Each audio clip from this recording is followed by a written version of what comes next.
Kembali lagi di channel Max Dong. Wah, gimana nih kabarnya para tetua? Apakah sudah siap lanjut dengan perjalanan Xiaoyan?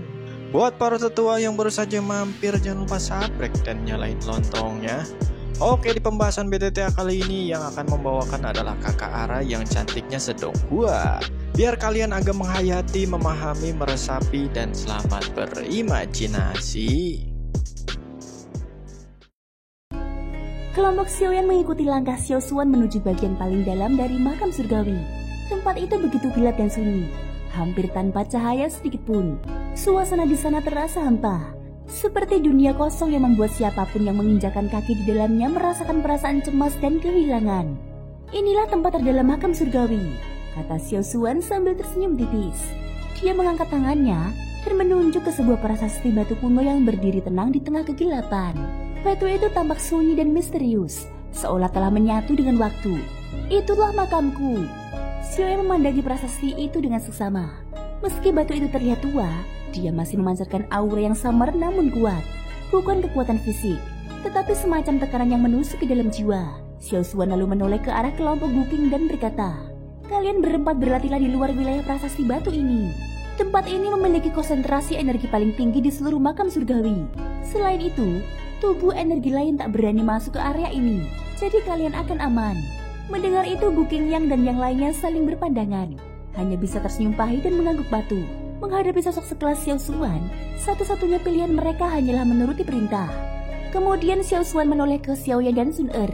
"Kalian berdua, ikut aku," ucapnya pelan. Dia menaruh kedua tangannya di belakang tubuhnya, lalu melangkah mendekati prasasti batu. Begitu menyentuhnya, tubuhnya perlahan memudar hingga akhirnya menghilang sepenuhnya ke dalamnya. Melihat hal itu, Xiaoyan menarik nafas pelan, lalu mengulurkan tangannya kepada Sun Er sambil tersenyum. "Ayo kita masuk." Sun Er yang merasa tenang setelah melihat senyum Xiaoyan, menyambut uluran tangannya dengan lembut. Bersama-sama mereka melangkah menuju prasasti.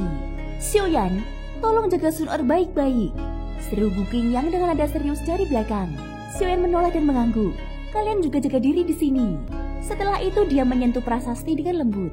Segera cahaya lembut keluar dari jimat batu, membentuk lingkaran cahaya yang membungkus dirinya dan Sun Er. Dalam sekejap mereka berdua lenyap dari tempat itu. Guking Yang dan yang lainnya hanya bisa melihat kepergian mereka dengan ekspresi pasrah. Mereka mendesah pelan, lalu mencari tempat duduk dan mulai berlatih. Pada saat ini Xin diperlihatkan di dalam prasasti. Cahaya perlahan menghilang, dan Xiaoyan serta Sun Er membuka mata mereka. Mereka kini berada di dalam sebuah aula kuno yang megah. Di tengah ruangan, berdiri Xiao Xuan dengan tenang, menatap sebuah kolam berair jernih yang dipenuhi bunga teratai hijau. Aroma yang menenangkan menyelimuti tempat itu. Tanpa menoleh, Xiao Xuan bertanya pelan, "Bisakah kamu memberitahuku tentang keadaan klan Xiao saat ini?" Xiaoyan sempat ragu, tapi akhirnya menjawab jujur. "Klan Xiao sudah lama tidak ada. Yang tersisa hanyalah keluarga kecil yang hidup dalam keterpurukan."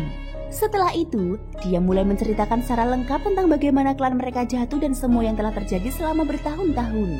Xiao Xuan mendengarkan dengan tenang. Wajahnya tidak menunjukkan banyak emosi, seolah dia sudah menduga semuanya. "Kemunduran klan kita memang sudah kuperkirakan, tetapi setidaknya masih ada keturunan yang tersisa. Itu sudah cukup," ucapnya lembut. Nada suaranya membawa kesan bijak dan damai, seolah sedang menenangkan luka lama. Ia lalu bertanya, "Apakah ada yang ingin kau ketahui dariku?" Xiaoyan terdiam sejenak, lalu bertanya dengan suara pelan, "Apakah leluhur benar-benar masih hidup?" Mendengar itu, Xiao Xuan menggelengkan kepalanya perlahan. "Yang kau lihat sekarang hanyalah sisa dari jiwaku. Setelah kematianku, aku dibawa ke makam surgawi dan mengandalkan kekuatan tempat ini untuk bertahan sebagai jiwa. Namun aku hanya bisa berada di sini. Jika aku meninggalkan tempat ini, aku akan lenyap sepenuhnya." Mendengar penjelasan itu, rasa kecewa melintas di mata Xiaoyan. Dia menghela nafas dan berkata, "Klan Xiao sekarang terlalu lemah. Tanpa kekuatan garis keturunan, kita bahkan tidak bisa bersaing dengan klan kuno lainnya. Aku sendiri dianggap pengecualian." Xiao Xuan mengangguk. "Saat aku masih hidup, aku sudah bisa merasakan bahwa kekuatan garis keturunan Daudi dalam klan mulai menipis. Jika dibiarkan, musuh akan menghancurkan kita. Karena itulah kami memutuskan untuk mempertaruhkan segalanya." Xiao Xuan menjelaskan bahwa seluruh kekuatan garis keturunan klan telah ditransfer ke dalam tubuhnya melalui teknik rahasia, dengan harapan bisa menembus ke tingkat Daudi. Namun saat dia berusaha mencapai terobosan itu, klan Hun menyerang secara diam-diam dan menghancurkan harapannya. Ia pun tewas dalam pertarungan. Xiaoyan mendengarkan dalam diam. Dia memahami bahwa semua itu adalah pilihan terakhir demi menyelamatkan klan. Tapi kalau kekuatan garis keturunan sudah hilang, kenapa aku bisa memiliki tato klan? Tanya Xiaoyan, teringat pada simbol yang muncul di tubuhnya. Xiaoyan menjelaskan, tato itu bukan pemberian. Itu muncul secara alami ketika seseorang melatih teknik yang berhubungan dengan garis keturunan. Seperti 3 perubahan misterius Skyfire yang kau latih. Akulah penciptanya. Aku pernah memberikannya ke lembah api terbakar. Tak kusangka kau bisa menemukannya. Xiaoyan terkejut, menyadari bahwa teknik itu memang diturunkan oleh leluhurnya sendiri. Namun Xiaoyan menambahkan bahwa teknik tersebut belum lengkap. Langkah terakhir dari teknik itu adalah kunci untuk memunculkan tato klan yang sempurna. Melihat antusiasme Xiaoyan tersenyum. Tenang saja, aku sudah menunggu lama hanya untuk memberikan bagian terakhir itu kepadamu. Setelah itu dia juga mengingatkan bahwa tato saja tidak cukup. Tanpa kekuatan garis keturunan, kekuatan itu tak akan bisa mencapai puncaknya. Dengan penuh keyakinan, Xiaoyan lalu melangkah ke kolam. Dia mengangkat tangannya, dan air kolam mulai berputar. Dari tubuhnya muncul cahaya merah seperti darah yang masuk ke dalam kolam, mewarnai air menjadi merah pekat. Di saat yang sama, rambut dan wajah Xiaoyan mulai menua. Xiaoyan terkejut, hendak melangkah maju. Tetapi Xiaoyan menahannya dengan senyum tenang. Ini adalah sisa kekuatan yang kusegel saat aku masih hidup. Aku telah mempertahankannya selama bertahun-tahun untuk keturunanku. Sekarang semuanya kuserahkan kepadamu. Aku percaya kau akan membawa nama klan Xiao lebih tinggi daripada yang pernah kulakukan. Xiaoyan menggenggam tangannya erat. Di dalam hatinya rasa hormat dan tekad mulai membara. Dia tahu warisan leluhurnya kini ada di pundaknya. Air kolam yang awalnya jernih perlahan berubah menjadi merah pekat begitu cahaya darah meresap masuk. Tak lama kemudian aroma amis darah yang menyengat mulai menyebar, diiringi oleh terbentuknya energi yang sangat kuat dan menakutkan. Xiaoyan berdiri di tepi kolam, mengamati fenomena yang terjadi. Meskipun aura yang muncul dari dalam kolam begitu menakutkan, tubuhnya justru tidak merasa tertekan. Sebaliknya darah dalam tubuhnya terasa bergejolak dan berputar lebih cepat, seolah-olah merespon panggilan dari kolam itu. Ada semacam hasrat yang menguar dari dalam dirinya, sebuah dorongan yang sulit dijelaskan. Jadi ini, kekuatan garis keturunan Klan Xiao, gumamnya sambil mengepalkan tinju. Dia merasa heran karena kekuatan ini seharusnya sudah lama menghilang dari klannya. Namun kini dia masih bisa merasakannya begitu kuat. Dari dalam kolam, sosok tua dengan rambut putih yang tak lain adalah Xiaoyan, leluhur klan Xiao, menatap Xiaoyan sambil tersenyum lemah. Suaranya terdengar serak dan sangat tua, namun di balik itu terkandung harapan yang mendalam. Xiaoyan, masuklah ke kolam darah ini. Warisilah kekuatan terakhir garis keturunan klan Xiao. Meski tubuhnya telah berubah menjadi setengah roh, setengah entitas hidup, Xiaoyan telah bertahan selama ini demi satu tujuan, memastikan garis keturunan klan Xiao tidak benar-benar padam.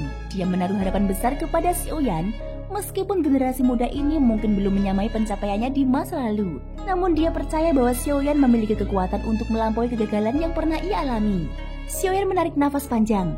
Dia sadar ini bukan waktunya untuk larut dalam perasaan. Xiaoyan telah menunggu lama dalam keadaan setengah hidup ini, hanya untuk menitipkan harapan terakhirnya. Maka sebagai pewaris klan, Xiaoyan tak boleh menolak. Dia harus menerima warisan ini dan memberikan segalanya. Sebuah suara lembut memanggilnya dari samping. Xiaoyan gegeh, hati-hati, bisik Sun Er dengan khawatir. Tanpa berkiti-kiti, Xiaoyan menundukkan kepala, lalu melangkah masuk ke kolam darah. Semakin dalam dia masuk, semakin pekat aura darah yang menyelimuti tubuhnya. Begitu sampai di tengah, kekuatan misterius dari kolam mulai menyusup ke dalam tubuhnya. Dalam sekejap, darah di tubuhnya bergejolak hebat. Energi berdarah yang amat kuat menembus pori-porinya seperti ribuan jarum tajam. Rasa sakitnya begitu luar biasa, sehingga wajahnya langsung memucat dan tubuhnya bergetar hebat. Awalnya memang akan sangat menyakitkan. Sebelum darah klan bisa mengalir dalam tubuhmu, darah lamamu harus dibersihkan sepenuhnya. Itulah langkah pertama dari warisan ini, penggantian darah. Xiaoyan menjelaskan dengan tenang namun penuh perhatian. Xiaoyan mengangguk lemah. Dia menggertakkan giginya, menahan rasa sakit sekuat tenaga. Dia bisa merasakan darah lamanya menghilang cepat dan tubuhnya melemah drastis. Kelopak matanya mulai menutup, tanda ia hampir pingsan. Jangan pingsan, teriak Xiaoyan tajam. Jika kau kehilangan kesadaran sekarang, proses ini akan gagal. Kekuatan garis keturunan tidak akan bisa muncul.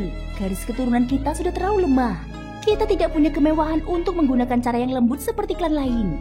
Hanya cara ini yang tersisa bagi kita. Teriakan itu membuat Xiaoyan terkejut dan menggigil. Dia memaksakan dirinya tetap sadar. menggenggam kesadarannya sekuat mungkin. Sun Er yang menyaksikan dari tepi kolam menggenggam erat tangannya. Wajahnya dipenuhi rasa sakit saat melihat penderitaan Xiaoyan. Kita terpaksa menggunakan metode kejam ini karena keadaan sudah terlalu mendesak. Desah Xiao Xuan berlan. Ia pun duduk bersila di sisi kolam dan bersiap menunggu. Proses pergantian darah ini tidak hanya menyakitkan, tetapi juga memakan waktu lama. 10 hari berlalu. Di ruang bawah tanah yang sunyi itu, Xiaoyan telah tenggelam dalam kolam darah selama 10 hari penuh. Tubuhnya kini sangat kurus, hampir tinggal tulang. Wajahnya pucat seperti mayat. Jika bukan karena nafas lemah yang sesekali keluar dari hidungnya, tak ada yang akan percaya bahwa dia masih hidup. Sun Er terus mengawasi dari samping. Setiap perubahan yang terjadi di tubuh Xiaoyan terasa menyayat hatinya. Dia menyaksikan pria yang dicintainya perlahan berubah menjadi kerangka hidup, dan itu membuat dadanya terasa seperti ditusuk pisau. Xiao Xuan tampak lebih tenang, tetapi dalam hatinya pun ada kekhawatiran. Proses ini sangat berbahaya. Jika mental Xiaoyan runtuh atau tubuhnya tak kuat menahan, maka dia bisa mati kapan saja. Thank you guys sudah mendengarkan ceritaku sampai akhir. Ikutin terus kelanjutan episode berikutnya ya. Terima kasih buat kalian semua yang udah subscribe, like, dan komennya. Semoga hari kalian menyenangkan. Sampai jumpa dan bye-bye.